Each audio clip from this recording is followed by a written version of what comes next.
Hello दोस्तों, we learn channel में मैं स्नेहल आप सभी का फिर से स्वागत करती हूँ। और कैसे हैं आप सभी। जैसे कि हमने डिसाइड किया था कि हम नेक्स्ट वीडियो में रिलेशन पे बेस्ड क्वेश्चंस लगाएंगे। इस वीडियो में हम रिलेशंस पे क्वेश्चंस लगाने वाले हैं। पहले तो मैं आपको बता दूं कि रिलेशंस और उसके टाइप्स की वीडियो बन चुकी है, जिसकी लिंक डिस्क्रिप्शन बॉक्स में है, आप चाहो तो जाके देख सकते हो। चलिए जल्दी से रिलेशंस के क्वेश्चंस लगाते हैं। The first question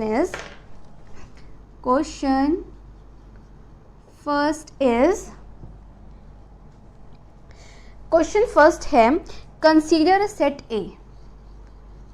consider a set A is equals to 1 2 3 4 5 और कैन से डॉट डॉट 10 तक, ठीक।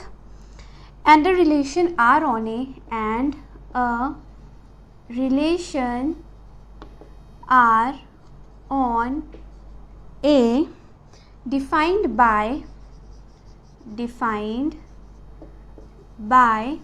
x plus y is equals to 10. Find first we have to find reflexive, second symmetric and third transitive. Okay, so this relation is saying that this question is saying that consider a set A, ठीक है। एक set है A हमारे पास, जिसमें हमारे पास 1 2 3 4 5 6 7 8 9 10 तक है, 10 तक नंबर्स है 1 to 10। और जो रिलेशन R है वो इस तरीके का है कि x plus y is equals to 10 है। मीन्स अगर हम A के पहले कोऑर्डिनेट को और A के दूसरे कोऑर्डिनेट को ऐड करें तो 10 आए, इस तरीके का है, ठीक है। ऑर्डर्ड पेयर रिलेशन R में तो हमें बताना है कि ये रिलेशन क्या रिफ्लेक्सिव है, क्या सिमेट्रिक है, कि ट्रांजिटिव है। चलिए लेट अस फाइंड आउट। सबसे पहले गिवन कि A is equals to 1 2 3 4 5 6 7 8 9 and 10। लिखने के तरीके पे आप ध्यान दीजिएगा, ऐसे ही आपको सारे क्वेश्चंस लगाने, ठीक है। Given A is equals to 1 to 10। Now R क्या होगा? R होगा अगर हम 1 और 9 को ऐड करें, first coordinate plus second coordinate gives 10, दोनों को ऐड करेंगे 10 आएगा। इसी तरीके से जब हम 2 और 8 को ऐड करेंगे तो भी 10 आएगा। जब हम 3 और 7 को ऐड करें तो भी 10 आएगा। 4 और 6 को ऐड करें तो भी 10 आएगा। 5 और 5 को ऐड करें तो भी 10 आएगा। 6 और 4 को ऐड करें तो भी 10 आएगा। 7 और 3 को ऐड करें तो भी आएगा। 8 और 2 को करें तो भी आएगा, और 9 और 1 को करेंगे तो भी आएगा, ठीक। ये हो गया हमारा रिलेशन R। बस अब हमें फाइंड आउट करना है कि क्या ये रिफ्लेक्सिव है कि नहीं। रिफ्लेक्सिव में क्या था? रिफ्लेक्सिव में ये था कि every element of set A या of any set is related to itself. Means उसके कोऑर्डिनेट्स ऐसे हों, लाइक अगर A से बिलोंग कर रहा है तो A, A R से बिलोंग करे। ये हमारा क्या था? ये हमारा ट्रांजिटिव कहता था। हियर यहाँ पे 1 बिलोंग्स टू A है ना, 1 belongs to A, but 1, 1 does not belongs to R ना। 1, 1 R से बिलोंग कर रहा है क्या? नहीं। That's why the above relation R is not reflexive. Hence the above relation R is not reflexive। था ना इजी? बस इसी तरीके से सेकेंड वाला सिमेट्रिसिटी क्या कहती थी? हाँ, सिमेट्रिसिटी क्या कहती थी? सिमेट्रिसिटी कहती थी कि अगर if A, B belongs to A, then A comma B and B comma A must also belongs to R. ये हमारी सिमेट्रिसिटी कहती थी. Here 1 comma 2 belongs to A, है ना, and नहीं ऐसे नहीं. Here यहाँ पे आप कर दो 1 comma 9. Here 1 comma 9 belongs to A and 1 comma 9 belongs to R, then implies that 9 comma 1 must also belongs to R. इतना ही नहीं, सारे ऑर्डर्ड पेयर आप चेक कर लो. 1 comma 9 बिलोंग कर रहा है तो यहाँ पे 9 comma 1 भी बिलोंग कर रहा है. 2 comma 8 बिलोंग कर रहा है तो 8 comma 2 भी बिलोंग कर रहा है. 3 7 है तो यहाँ 7 3 है. 4 6 है तो 6 4 भी है. और 5 5 का तो क्या होगा, 5 5 भी होगा. तो इस वजह से ये जो अबव रिलेशन आर है, hence the above relation R is symmetric.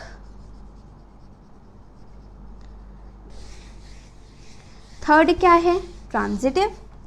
Transitivity क्या कहती है, ट्रांजिटिविटी कहती है कि if A comma B comma C belongs to A, then if A comma B belongs to R and B comma C belongs to R, then implies that A comma C must also belongs to R. ये transitivity कहती है. ठीक है, अब यहाँ पे हम देखते हैं. now in the above relation,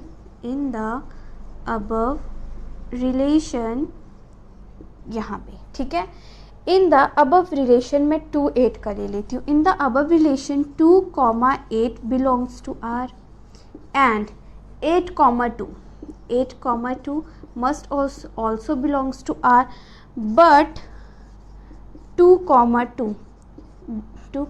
2 does not belongs to R ना.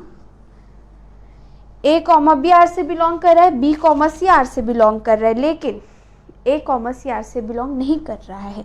Hence the above relation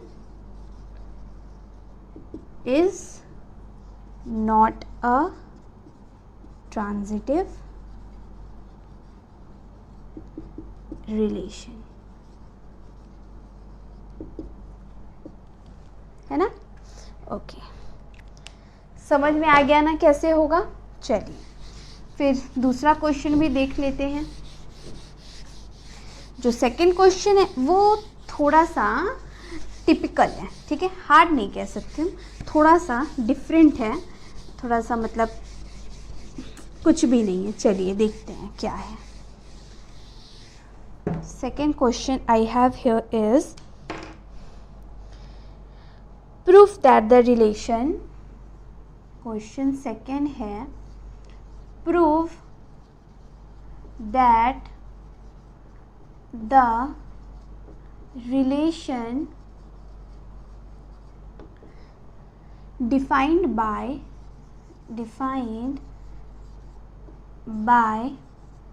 is perpendicular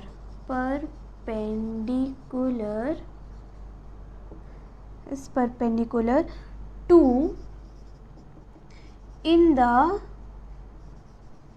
set of straight lines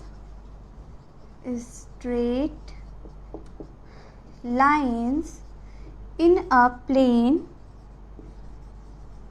is symmetric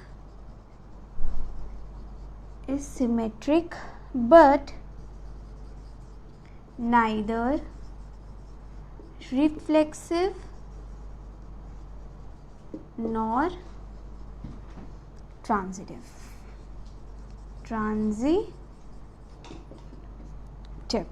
ठीक. ओके, चलिए प्रूफ करते हैं. क्वेश्चन क्या कह रहा है? क्वेश्चन कह रहा है कि एक रिलेशन है जिसमें जो रिलेशन आर है उसमें परपेंडिकुलर, ठीक है, मतलब परपेंडिकुलर है, मतलब जितने परपेंडिकुलर हैं स्ट्रेट लाइंस उसका सेट है रिलेशन आर। ठीक, सो क्वेश्चन समझते हैं। क्वेश्चन कह रहा है कि जो रिलेशन है उसमें इस तरीके की स्ट्रेट लाइन है कि वो एक दूसरे से परपेंडिकुलर है, ठीक है, तो वो रिलेशन आर है। तो बताना है कि वो रिलेशन सिमेट्रिक है बट ना ही रिफ्लेक्सिव है और ना ही ट्रांजिटिव है। लेट, कैसे करें? Let R is the set of, let R is the set of perpendicular to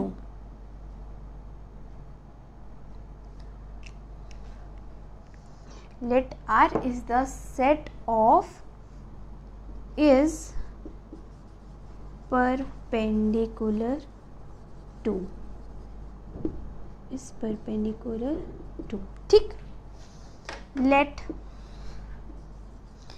L is the set of straight lines, straight lines, ठीक, ठीक है, इतना समझ में आया? जो रिलेशन आ रहे हैं उसमें परपेंडिकुलर टू के वो सेट हैं, ठीक है, एंड जो L है वो स्ट्रेट लाइंस का सेट है, ठीक। let A belongs to L, then ये आप ऐसे लिख लो, let A belongs to L, so A comma A does not belongs to R. Why? Because no line is perpendicular to itself. समझ में आया? एक लाइन है A जो L से बिलोंग कर रहा है, क्योंकि ये तो सेट ही है स्ट्रेट लाइंस का, तो क्या वो लाइन खुद से परपेंडिकुलर होगी? क्या नहीं होगी, है ना, वो लाइन खुद से परपेंडिकुलर तो होगी नहीं, इस वजह से A कॉमा A R से बिलोंग करेगा नहीं, because no line is perpendicular to itself. इस वजह से so the above relation R is not a reflexive relation. Thus the above set R is not a reflexive relation.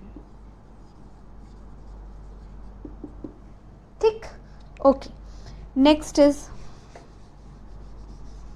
Next हमें क्या बताना होता है? सिमेट्रिविटी, है ना,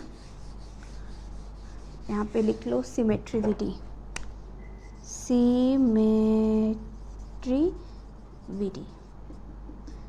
अच्छा, let A comma B belongs to L, then if A comma B belongs to R, then B comma A must also belongs to R.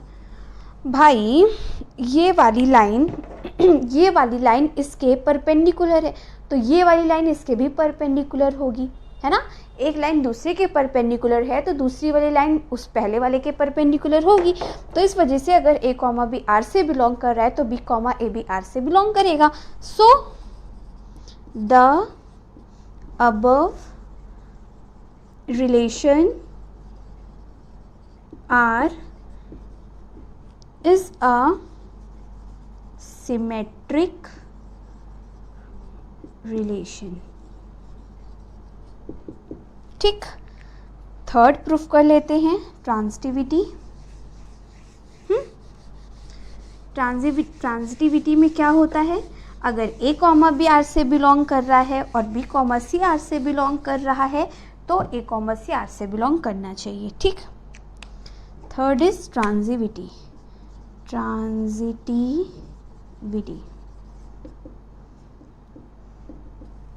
Late A comma B comma C belongs to L, है ना। If A comma B belongs to R and B comma C belongs to R, then A comma C may और may not be belongs to R, है ना भाई। अगर A comma B R से belong कर रहा है, पहली वाली दूसरे के परपेंडिकुलर है, दूसरी वाली तीसरे के परपेंडिकुलर है, तो ऐसा भी हो सकता है कि पहली वाली तीसरे के परपेंडिकुलर हो भी सकती है ना, भी हो सकती है। तो मैं ऐसे लिख सकते हैं then A comma C must not belongs to R और A comma C belongs to R, दोनों हो सकता है, ठीक है। So that's why therefore the above relation R is not a transitive relation, ठीक। अच्छा, अगर रिफ्लेक्सिव भी होता, सिमेट्रिक भी होता, ट्रांजिटिव भी होता, तो हम उस रिलेशन को क्या कहते, इक्विवेलेंस रिलेशन, है ना। हो गया, प्रूफ कर लिया हम लोगों ने, ठीक। बस that's it for today's video. मुझे लगता है आप सभी को समझ में आ गया। अगर आ गया तो वीडियो लाइक करना, फैमिली फ्रेंड्स के साथ, फ्रेंड्स क्लासमेट्स के साथ शेयर करना, ठीक है। चैनल सब्सक्राइब करना, बेल आइकन हिट करना, सो दैट आपको मेरी अगली वीडियो की नोटिफिकेशन मिल जाए। मिलेंगे नेक्स्ट वीडियो में, तब तक के लिए bye bye, take care, see you.